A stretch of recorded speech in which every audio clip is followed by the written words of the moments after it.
그것이 어찌 없을까? 아내가 창문을 열고 무엇을 찾더니 입안말로 중얼거린다. 무엇이 없어? 나는 우두커니 책상머리에 앉아서 책장만 뒤적뒤적 하다가 물어보았다. 모본단 저고리가 하나 남았는데. 나는 그만 묵묵하였다.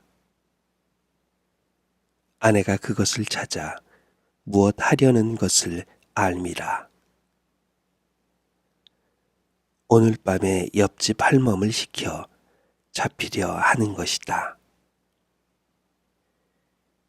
이 2년 동안 돈 한 푼 나는 데는 없고 그대로 줄이면 시장할 줄 알아. 기구와 의복을 전당국 창고에 들이밀거나 고물상 한 구석에 세워두고 돈을 얻어오는 수밖에 없었다. 지금 아내가 하나 남은 모본단 저고리를 찾는 것도 아침거리를 장만하려 함이라.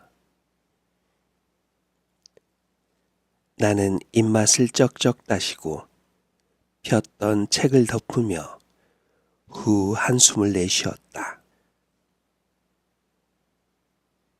봄은 벌써 반이나 지났건만은 이슬을 실은 듯한 밤기운이 방구석으로부터 슬금슬금 기어나와 사람에게 안기고 비가 오는 까닭인지 밤은 아직 깊지 않건만 인적조차 끊어지고 온 천지가 빈 듯이 고요한데 투닥투닥 떨어지는 빗소리가 한없는 구슬픈 생각을 자아낸다. 빌어먹을 것 되는 대로 되어라. 나는 점점 견딜 수 없어 두 손으로 흐트러진 머리카락을 쓰다듬어 올리면서 중얼거려 보았다. 이 말이 더욱 처량한 생각을 일으킨다. 나는 또 한 번 후 한숨을 내쉬며 왼팔을 베고 책상에 쓰러지며 눈을 감았다. 이 순간에 오늘 지낸 일이 불현듯 생각이 난다. 늦게야 점심을 마치고 내가 막 권련 한 개를 피워 물 적에 한성은행에 다니는 D가 공일이라고 놀러 왔었다.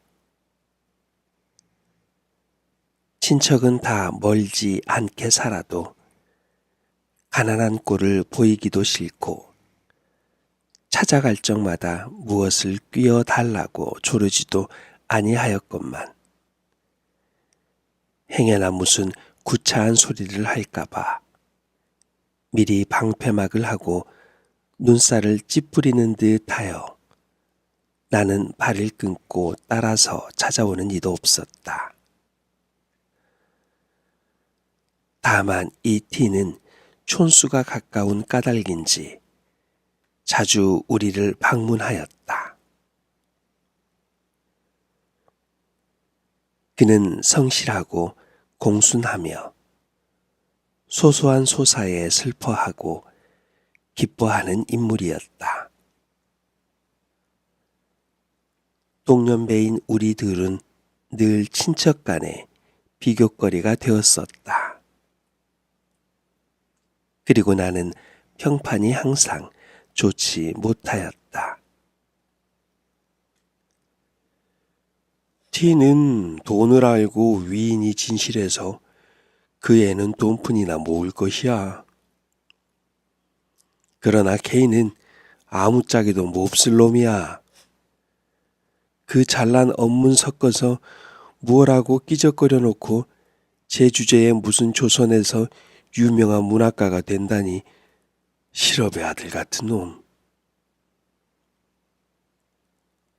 이것이 그네들의 평판이었다.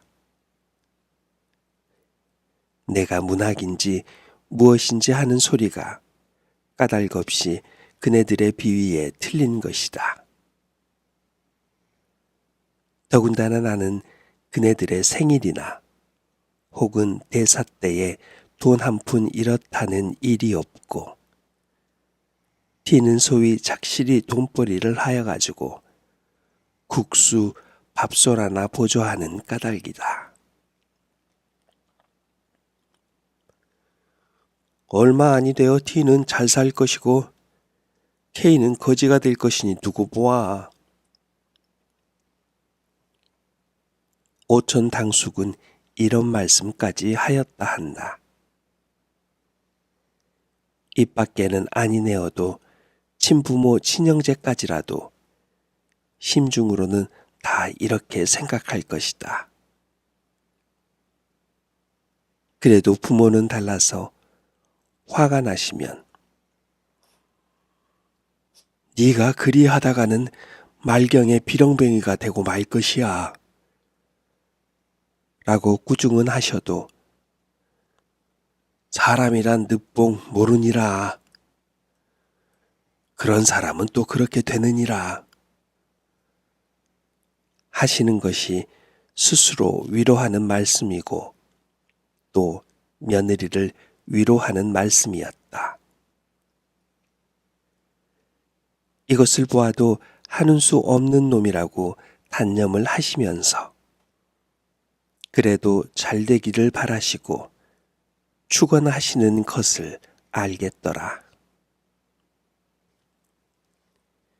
여하간 이만하면 T의 사람됨을 가히 알 수가 있다. 그리고 그가 우리 집에 올 것 같으면 지어서 쾌활하게 웃으며 힘써 재미스러운 이야기를 하였다. 단둘이 고적하게 그날을 보내는 우리에게는 더할 수 없이 반가웠었다. 오늘 또 그가 활발하게 집에 쑥 들어오더니 신문지에 싼 기름한 것을 이것 봐라 하는 듯이 마루 위로 올려놓고 분주히 구두꾼을 끄른다. 이것은 무엇인가? 나는 물어보았다.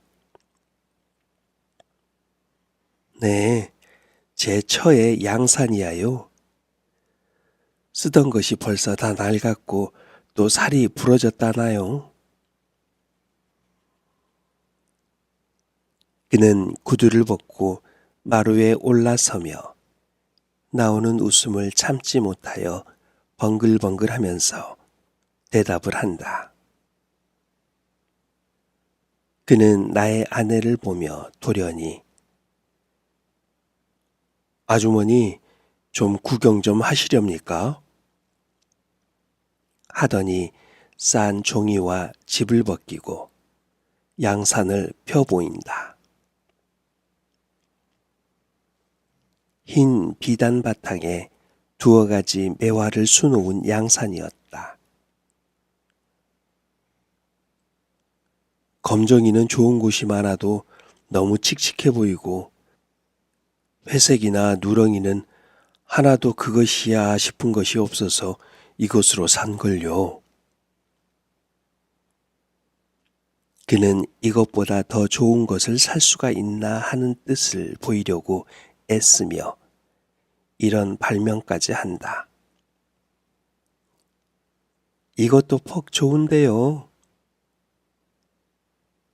이런 칭찬을 하면서 양산을 펴들고 이리저리 홀린 듯이 들여다보고 있는 아내의 눈에는 나도 이런 것 하나 가졌으면 하는 생각이 역력히 보인다. 나는 갑자기 불쾌한 생각이 와락 일어나서 방으로 들어오며 아내의 양산 보는 양을 빙그레 웃고 바라보고 있는 T에게 여보게 방에 들어오게 그려. 우리 이야기나 하세. T는 따라 들어와 물가 폭등에 대한 이야기며 자기의 월급이 오른 이야기며 주권을 몇 주 사두었더니 꽤 이익이 남았다든가, 이번 각 은행 사무원 경기회에서 자기가 우월한 성적을 얻었다든가, 이런 것 저런 것 한참 이야기하다가 돌아갔었다.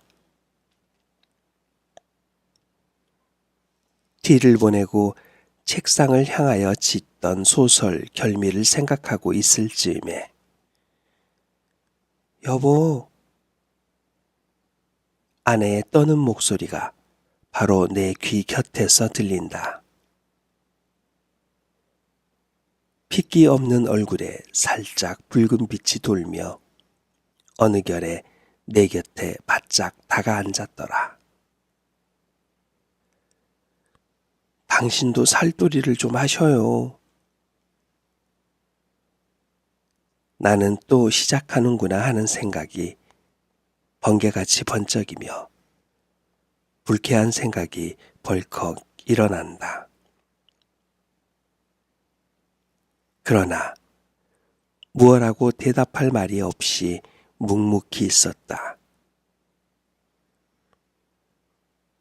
우리도 남과 같이 살아보아야지요. 아내가 T의 양산에 단단히 자극을 받은 것이다. 예술가의 처노릇을 하려는 독특한 결심이 있는 그는 좀처럼 이런 소리를 입 밖에 내지 아니하였다. 그러나 무엇에 상당한 자극만 받으면 참고 참았던 이런 소리를 하게 되는 것이다. 나도 이런 소리를 들을 적마다 그럴만도 하다는 동정심이 없지 아니하나 심사가 어쩐지 좋지 못하였다.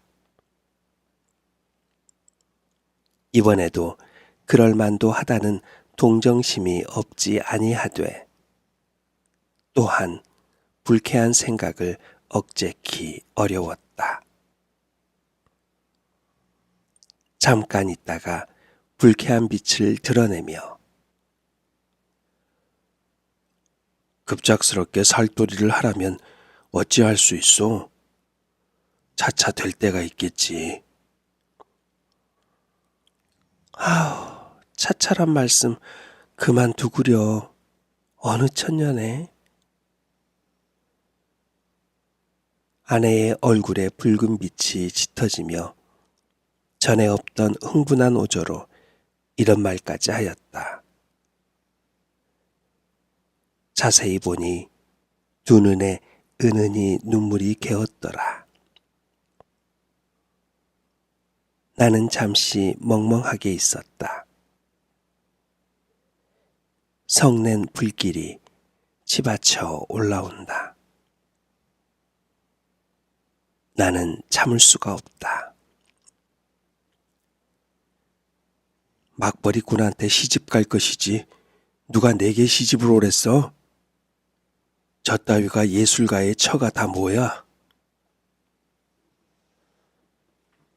사나운 어조로 몰풍스럽게 소리를 꽥 질렀다. 아이고. 살짝 얼굴이 변하여지며 어이없이 나를 보더니 고개가 점점 수그러지며 한 방울 두 방울 방울방울 눈물이 장판 위에 떨어진다. 나는 이런 일을 가슴에 그리며 그래도 내일 아침거리를 장만하려고 옷을 찾는 아내의 심중을 생각해보니 말할 수 없는 슬픈 생각이 가을 바람과 같이 설렁설렁 심골을 분지르는 것 같다. 쓸쓸한 빗소리는 굵었다 가늘었다 의연히 적적한 밤 공기에 더욱 처량히 들리고 그 으르만진 등빛 속에서 비추는 불빛은 구름에 가린 달빛처럼 우는 듯 조는 듯 구차히 얻어산 몇 권 양책의 표제의 금자가 번쩍거린다.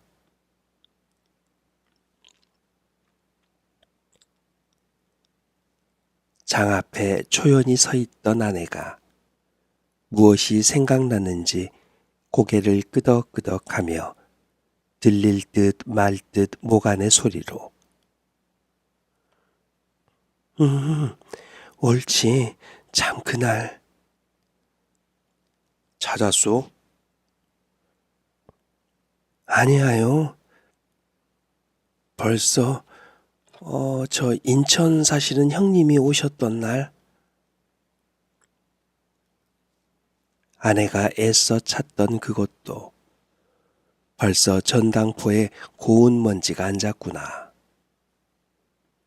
종지 하나라도 차근차근 아랑곳하는 아내가 그것을 잡혔는지 아니 잡혔는지 모르는 것을 보면 빈곤이 얼마나 그의 정신을 물어뜯었는지 가히 알겠다. 한참 동안 서로 아무 말이 없었다. 가슴이 어째 답답해지며 누구하고 싸움이나 좀 해보았으면 소리껏 고함이나 질러보았으면 실컷 울어보았으면 하는 일종 이상한 감정이 부글부글 피어오르며 전신의 이가 스멀스멀 기어다니는 듯 옷이 어째 몸에 끼어 견딜 수가 없었다. 나는 이런 감정을 노골적으로 드러내며 점점 구차한 살림에 실증나서 못 견디겠지? 아내는 무엇을 생각하는지 모르게 정신을 잃고 섰다가 그 개슴츠레한 눈이 둥그레지며 네? 어째서요? 뭘 그렇지. 싫은 생각은 조금도 없어요. 이렇게 말이 오락가락함을 따라 나는 흥분의 도가 점점 짙어간다. 그래서 아내가 떨리는 소리로 어째 그런 줄 아셔요? 하고 반문할 적에 나를 쑥맥으로 아루? 라고 격렬하게 소리를 높였다. 아내는 살짝 분한 빛이 눈에 비치어 물끄러미 나를 들여다본다. 나는 괘씸하다는 듯이 흘겨보며 그러면 그것을 모를까? 오늘날까지 잘 참아오더니 인제는 점점 기색이 달라지는 걸 뭐. 물론 그럴 말도 하지만은 이런 말을 하는 내 가슴에는 지난 일이 활동화산 모양으로 얼른 나타난다. 6년 전에 그때 나는 16세이고 저는 18세였다. 우리가 결혼한 지 얼마 아니 되어 지식에 목마른 나는 지식의 바닷물을 얻어 마시려고 표현이 집을 떠났었다. 광풍에 나부끼는 버들잎 모양으로 오늘은 진아 내일은 일본으로 굴러다니다가 금전의 탓으로 지식의 바닷물도 흠씬 마셔보지 못하고 반거들충이가 되어 집으로 돌아오고 말았다.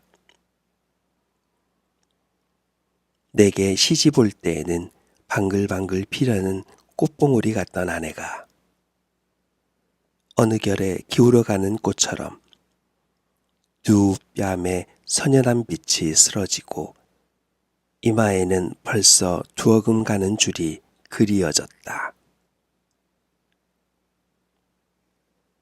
처가덕으로 집칸도 장만하고 세간도 얻어 우리는 소위 살림을 하게 되었다.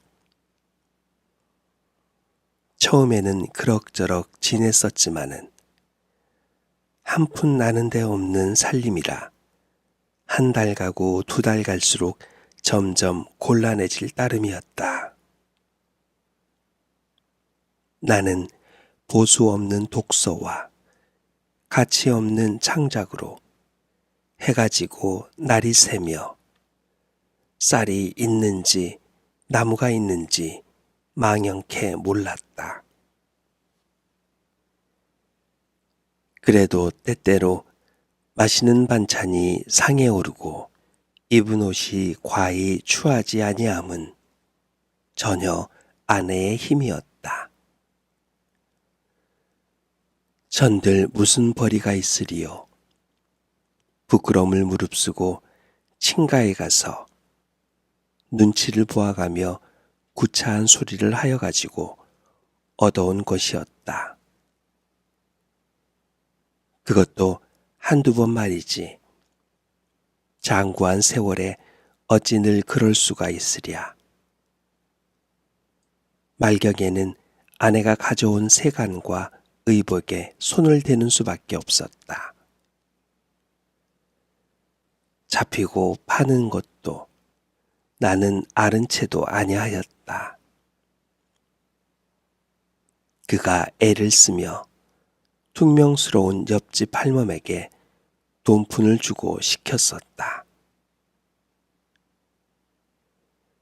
이런 고생을 하면서도 그는 나의 성공만 마음속으로 깊이 깊이 믿고 빌었었다. 어느 때에는 내가 무엇을 짓다가 마음에 맞지 아니하여 쓰던 것을 집어던지고 화를 낼 적에 왜 마음을 조급하게 잡수셔요? 저는 꼭 당신의 이름이 세상에 빛날 날이 있을 줄 믿어요. 우리가 이렇게 고생하는 것이 장래에 잘 될 근본이야요. 하고 그는 스스로 흥분되어 눈물을 흘리며 나를 위로한 적도 있었다. 내가 외국으로 돌아다닐 때에 소위 신풍조에 뛰어 까닭없이 구식 여자가 싫어졌다. 그래서 나의 일찍이 장가든 것을 매우 후회하였다. 어떤 남학생과 어떤 여학생이 서로 연애를 주고받고 한다는 이야기를 들을 적마다 공연히 가슴이 뛰놀며 부럽기도 하고 비감스럽기도 하였었다. 그러나 낯살이 들어갈수록 그런 생각도 없어지고 집에 돌아와 아내를 겪어보니 의외의 그에게 따뜻한 맛과 순결한 맛을 발견하였다. 그의 사랑이야말로 이기적 사랑이 아니고 헌신적 사랑이었다.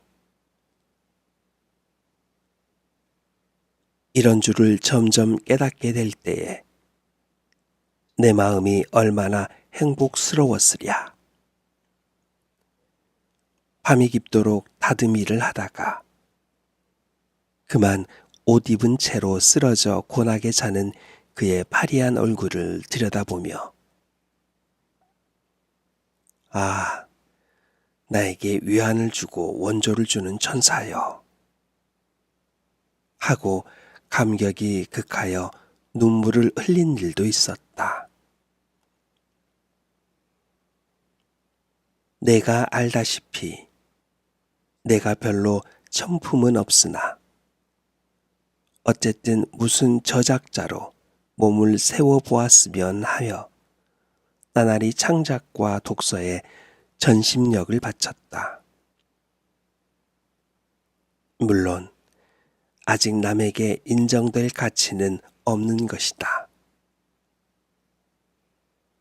그 영향으로 자연 일상생활이 마류하게 되었다. 이런 곤란에 그는 근 2년 견디어왔건만은 나의 하는 일은 오히려 아무 보람이 없고 방 안에 놓였던 세간이 줄어가고 장롱에 찼던 옷이 거의 다 없어졌을 뿐이다.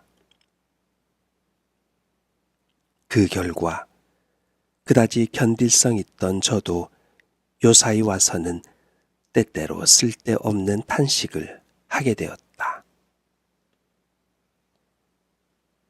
손잡이를 잡고 마루 끝에 우두커니 서서 하염없이 먼 산만 바라보기도 하며 바느질을 하다 말고 실심한 사람 모양으로 멍멍이 앉았기도 하였다.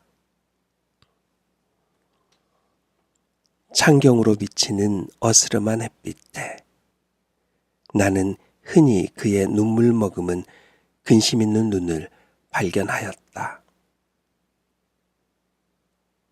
이럴 때에는 말할 수 없는 쓸쓸한 생각이 들며 일 없이 마누라 하고 부르면 그는 몸을 흠칫하고 고개를 저리 돌리어 치맛자락으로 눈물을 씻으며 네 하고 울음에 떨리는 가는 대답을 한다.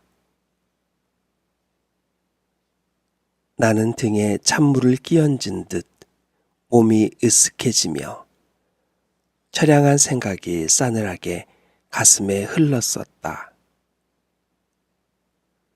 그렇지 않아도 자비하기 쉬운 마음이 더욱 심해지며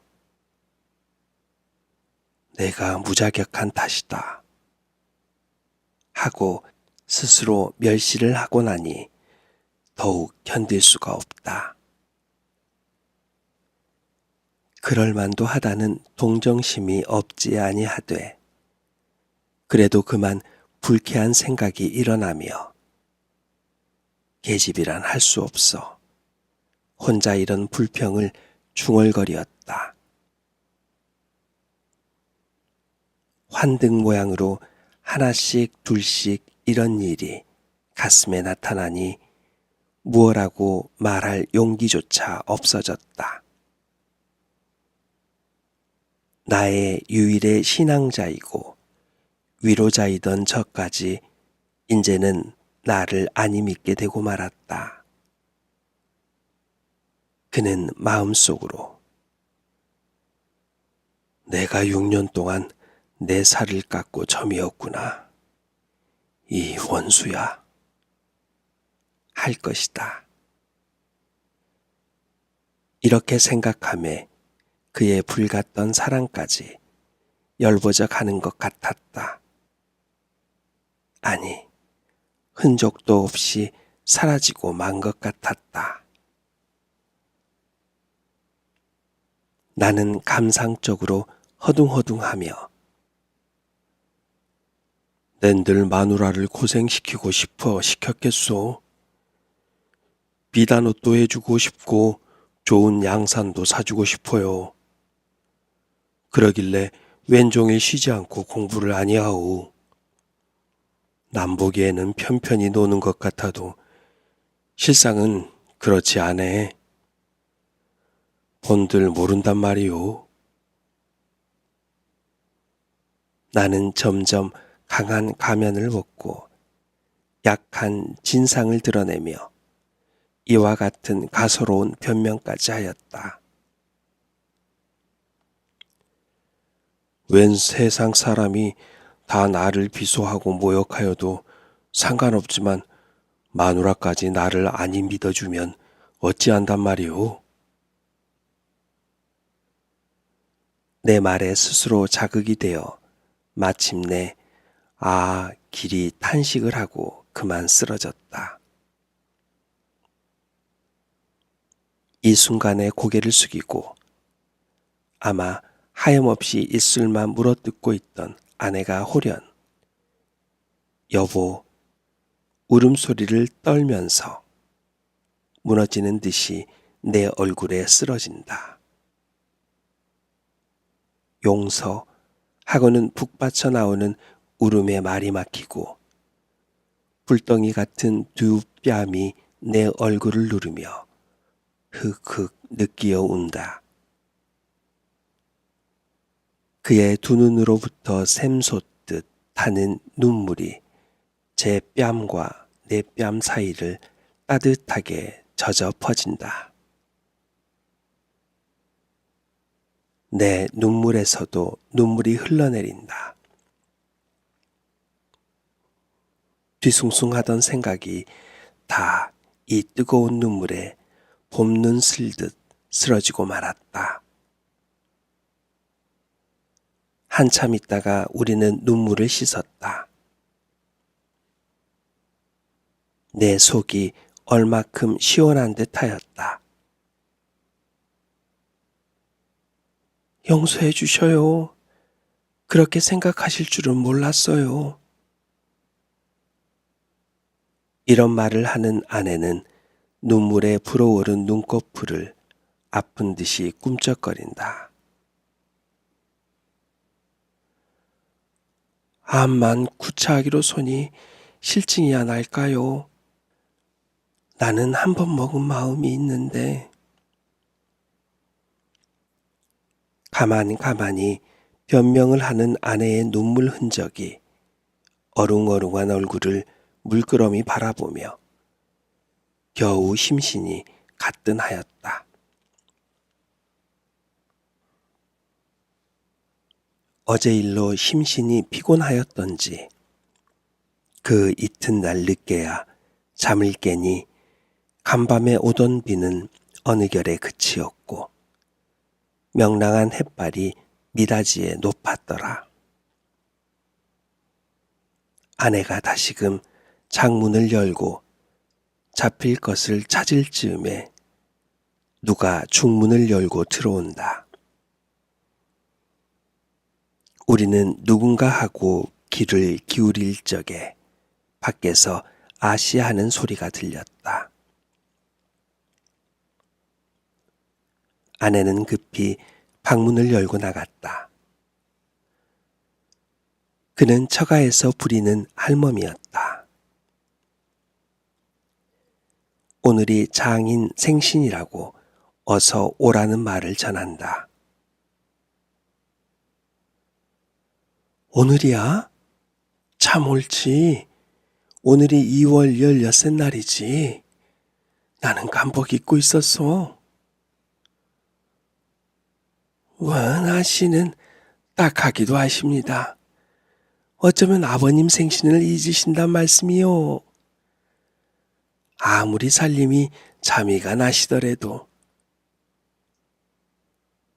시큰둥한 할멈은 선웃음을 쳐가며 이런 소리를 한다. 가난한 살림에 골몰하느라고 자기 친부의 생신까지 잊었는가 하매 아내의 정지가 더욱 측은하였다. 오늘이 본가 아버님 생신이라요. 어서 오시라는데. 어서 가구려. 당신도 가야지요. 우리 같이 가셔요. 하고 아내는 하염없이 얼굴을 붉힌다. 나는 처가에 가기가 매우 싫었었다. 그러나 아니 가는 것도 내 도리가 아닐 듯하여 하는 수 없이 두루마기를 입었다.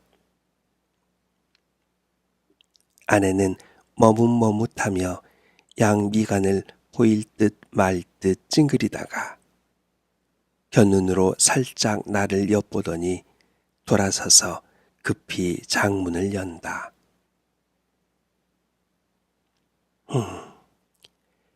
입을 옷이 없어서 망설이는구나. 나도 슬쩍 돌아서며 생각하였다. 우리는 서로 등지고 섰건만. 그래도 아내가 거의 다 빈 장 안을 들여다보며 입을 만한 옷이 없어 눈살을 찌푸린 양이 눈앞에 선연함을 어찌할 수가 없었다. 자, 가셔요. 무엇을 생각는지 모르게 정신을 잃고 섰다가 아내의 부르는 소리를 듣고 나는 기계적으로 고개를 돌리었다. 아내는 탕목옷을 갈아입고 내 마음을 알던지 나를 위로하는 듯이 빙그레 웃는다. 나는 더욱 쓸쓸하였다.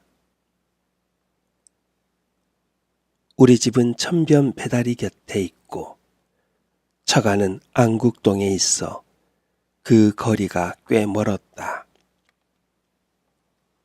나는 천천히 가느라고 가고 아내는 속히 오느라고 오건만은 그는 늘 뒤떨어졌었다. 내가 한참 가다가 뒤를 돌아보면 그는 늘 멀리 떨어져 나를 따라오려고 애를 쓰며 주춤주춤 걸어온다. 길가에 다니는 어느 여자를 보아도 거의 다 비단 옷을 입고 고운 신을 신었는데 아내만 탕목옷을 허술하게 차리고 청목 당해로 타박타박 걸어오는 양이 나에게 얼마나 애연한 생각을 일으켰는지. 한참 만에 나는 넓고 높은 처가대문에 다다랐다. 내가 안으로 들어갈 적에 낯선 사람들이 나를 흘끔흘끔 본다. 그들의 눈에 이 사람 누구인가? 아마 이 집 하인인가 보다 하는 경멸이 여기는 빛이 있는 것 같았다. 안 대청으로 가까이 들어오니 모두 내게 분분히 인사를 한다. 그 인사하는 소리가 내 귀에는 어째 비수하는 것 같기도 하고 모욕하는 것 같기도 하여 공연히 가슴이 두근거리고 얼굴이 후끈거리었다. 그 중에 제일 내게 친숙하게 인사하는 사람이 있었다. 그는 아내보다 3년 맞은 처형이었다. 내가 어려서 장가를 들었으므로 그때 그는 나를 못 견디게 시달렸다. 그때는 그가 싫기도 하고 밉기도 하더니 지금 와서는 그때 그러한 것이 도리어 우리를 무관하고 정답게 만들었다. 그는 인천 사는데 자기 남편이 기밀을 하여 가지고 이번에 돈 10만 원이나 착실히 땄다 한다. 그는 자기의 잘 사는 것을 자랑하고자 함인지 비단을 내리감고 치감고 얼굴에 부유한 태가 질질 흐른다. 그러나 분으로 숨기려고 애쓴 보람도 없이 눈 위에 퍼렇게 멍든 것이 내 눈에 띄었다. 왜 마누라는 어쩌고 혼자 오셔요? 그는 웃으며 이런 말을 하다가 중문편을 바라보더니 그러면 그렇지. 동부인 아니하고 오실라고. 혼자 주고받고 한다. 나도 이 말을 듣고 슬쩍 돌아다 보니 아내가 벌써 중문 안에 들어섰더라. 그 수척한 얼굴이 더욱 수척해 보이며 눈물 괜 듯한 눈이 하염없이 웃는다. 나는 유심히 그와 아내를 번갈아 보았다. 처음 보는 사람은 분간을 못하리만큼 그들의 얼굴은 혹사하다. 그런데 얼굴빛은 어쩌면 저렇게 틀리는지. 하나는 이글이글 만발한 꽃 같고 하나는 시들시들 마른 낙엽 같다. 아내를 형이라 하고 처형을 아우라 하였으면 아무라도 속을 것이다. 또 한 번 아내를 보며 말할 수 없는 쓸쓸한 생각에 다시금 가슴을 누른다. 딴 음식은 별로 먹지도 아니하고 못 먹는 술을 넉 잔이나 마시었다. 그래도 바늘방석에 앉은 것처럼 앉아 견딜 수가 없다. 집에 나가려고 나는 몸을 일으켰다. 골치가 띵하며 내가 선 방바닥이 마치 폭풍에 도도하는 파도같이 높았다 낮았다 어질어질하여 곧 쓰러질 것 같았다. 이 고동을 보고 장모가 황망히 일어서며 저렇게 술이 취해가지고 어디로 가려고? 여기서 한잠 자고 가게. 나는 손을 내저으며 아니에요. 집에 가겠어요. 취한 소리로 중얼거렸다. 아우, 저를 어쩌나. 장모는 걱정을 하시더니 할멈, 어서 인력거 한 채 불러오게 한다. 취중에도 인력거를 태우지 말고 그 일리거 싹을 나를 주었으면 책 한 권 사보련만 하는 생각이 있었다. 인력거를 타고 얼마 안이 가서 그만 잠이 들고 말았다. 한참 자다가 잠을 깨어보니 방 안에 벌써 난포불이 켜었는데 아내는 어느 결에 왔는지 외로이 앉아 바느질을 하고 화로에서는 무엇이 끓는 소리가 보글보글하였다. 아내가 나의 잠 깬 것을 보더니 황급히 화로에 얹은 것을 만져보며 이제 그만 일어나 진지 잡수셔요 하고 불이 나게 일어나 아랫목에 파묻어둔 밥그릇을 꺼내어 미리 차려둔 상에 얹어서 내 앞에 갖다 놓고 일변 화로를 당기어 더운 반찬을 집어얹으며 자, 어서 일어나셔요. 나는 마지못하여 하는 듯이 부스스 일어났다. 머리가 오히려 아프며 목이 몹시 말라서 국과 물을 연에 들이켰다. 물만 잡수셔서 어째요? 진지를 잡수셔야지. 아내는 이런 근심을 하며 밥상머리에 앉아 고기도 뜯어주고 생선뼈도 추려주었다. 이것은 다 오늘 처가에서 가져온 것이다. 나는 만나게 밥 한 그릇을 다 먹었다. 내 밥상이 남에 아내가 밥을 먹기 시작한다.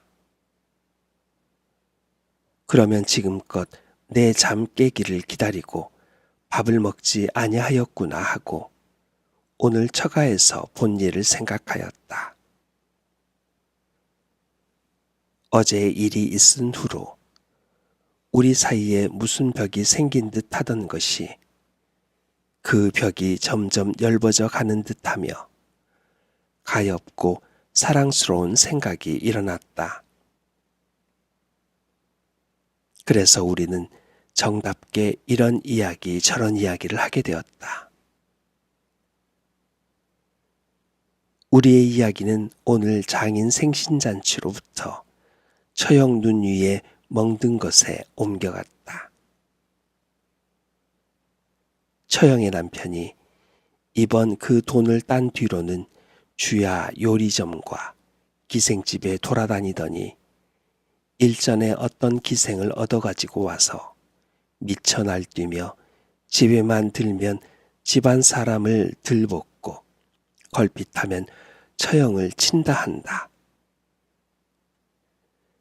이번에도 별로 대단치 않은 일에 처형에게 밥상을 냅다 갈겨 바로 눈 위에 그렇게 멍이 들었다 한다.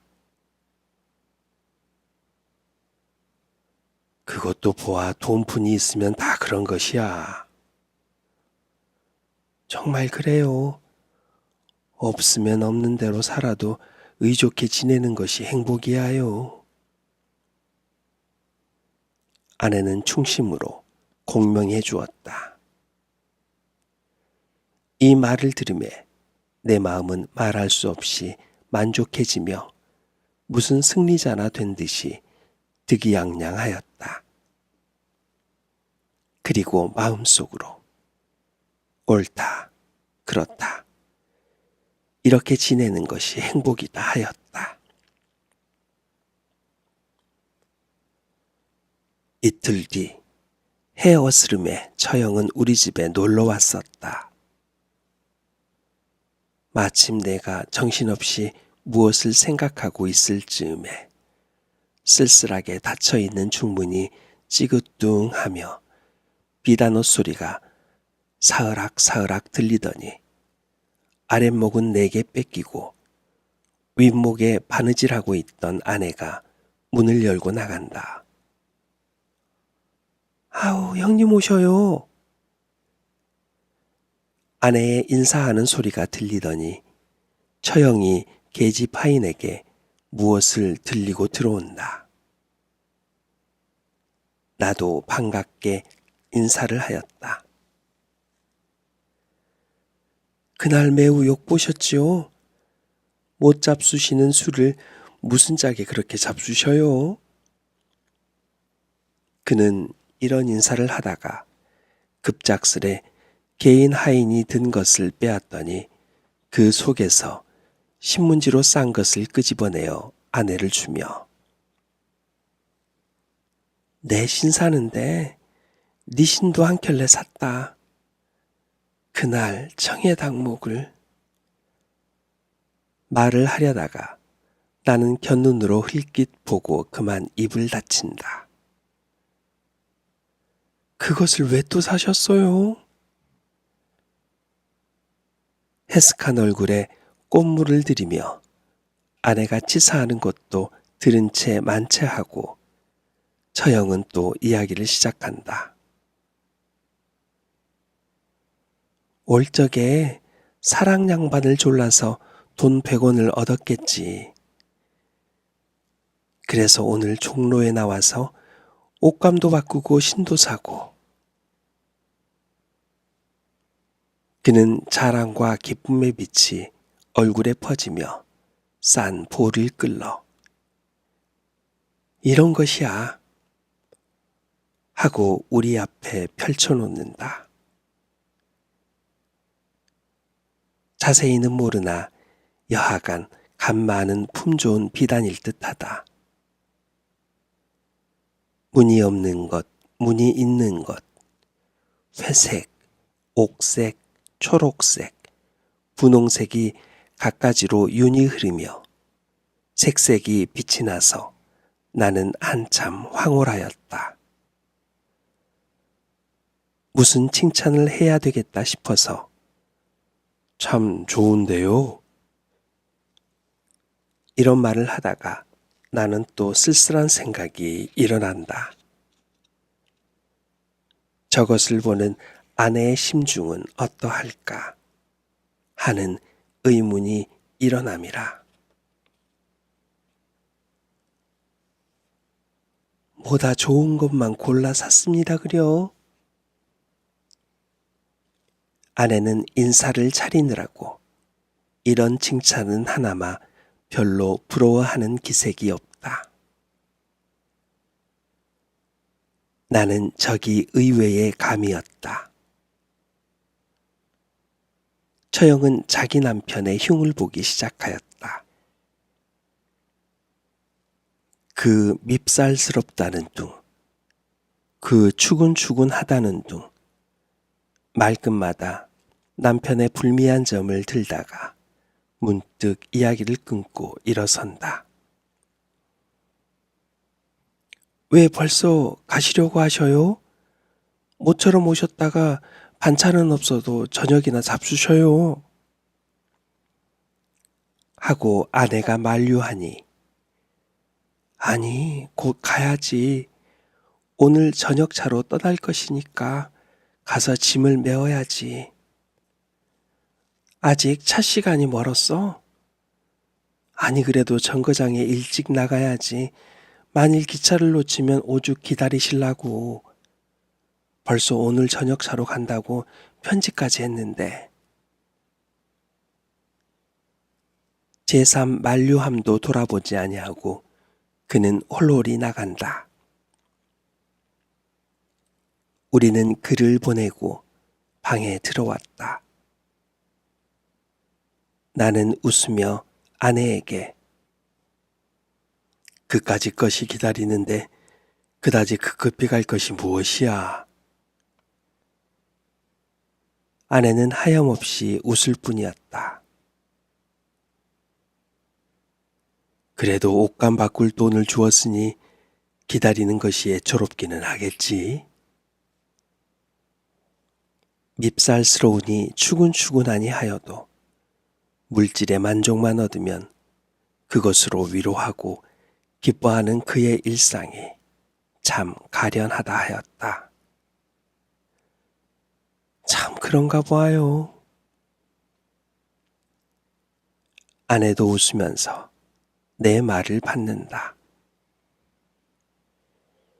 이때 처형이 사준 신이 그의 눈에 띄었는지 혹은 나를 꺼려보고 싶은 것을 참았는지 모르나 그것을 집어들고 조심조심 펴보려다가 말고 머뭇머뭇한다.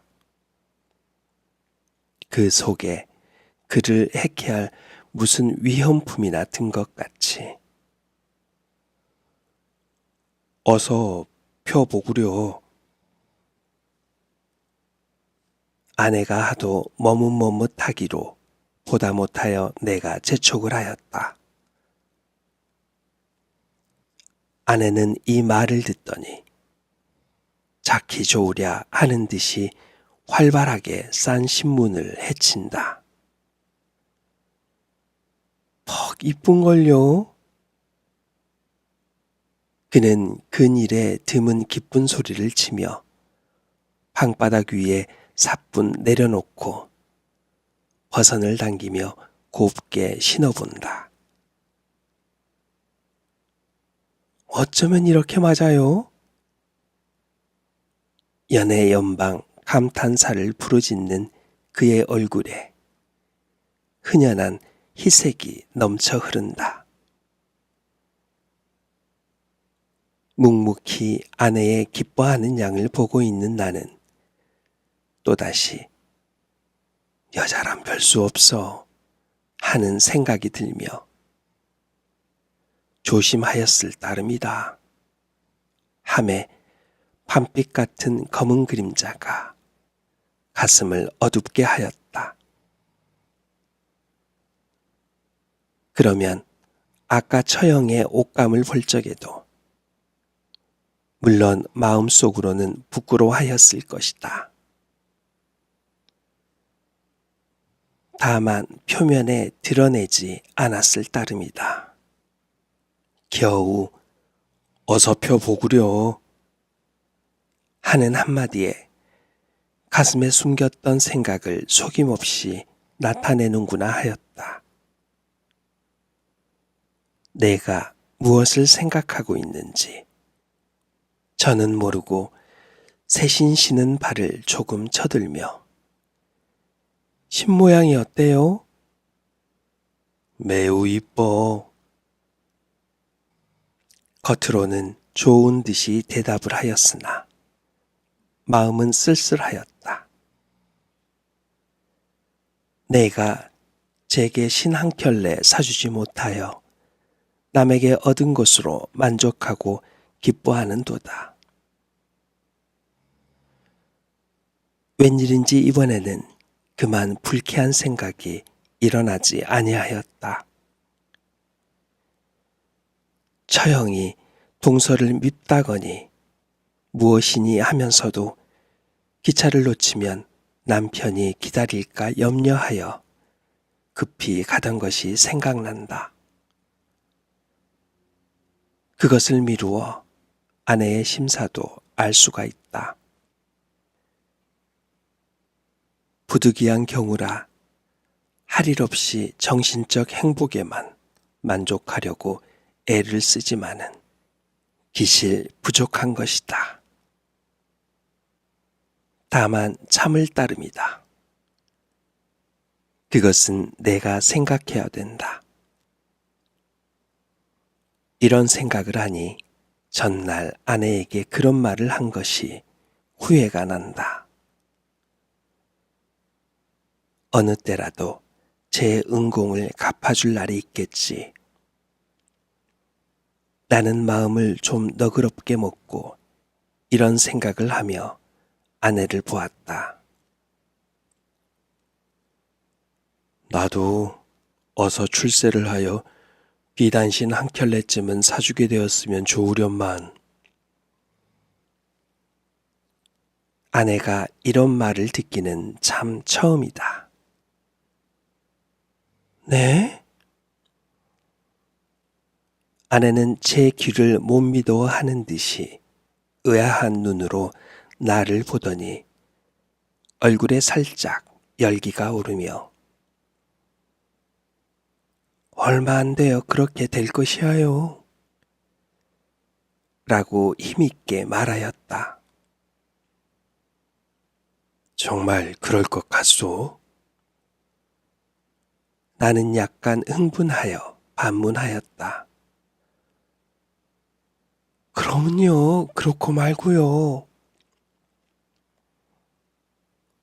아직 아무도 인정해주지 않는 무명 작가인 나를 다만 저 하나가 깊이 깊이 인정해준다.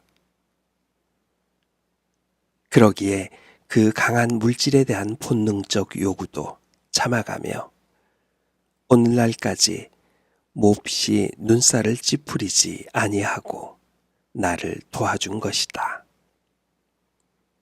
아, 나에게 위안을 주고 원조를 주는 천사여. 마음속으로 이렇게 부르짖으며 두 팔로 덥석 아내의 허리를 잡아 내 가슴에 바싹 안았다. 그 다음 순간에는 뜨거운 두 입술이 그의 눈에도 나의 눈에도 그렁그렁한 눈물이 물 끓듯이 넘쳐 흐른다.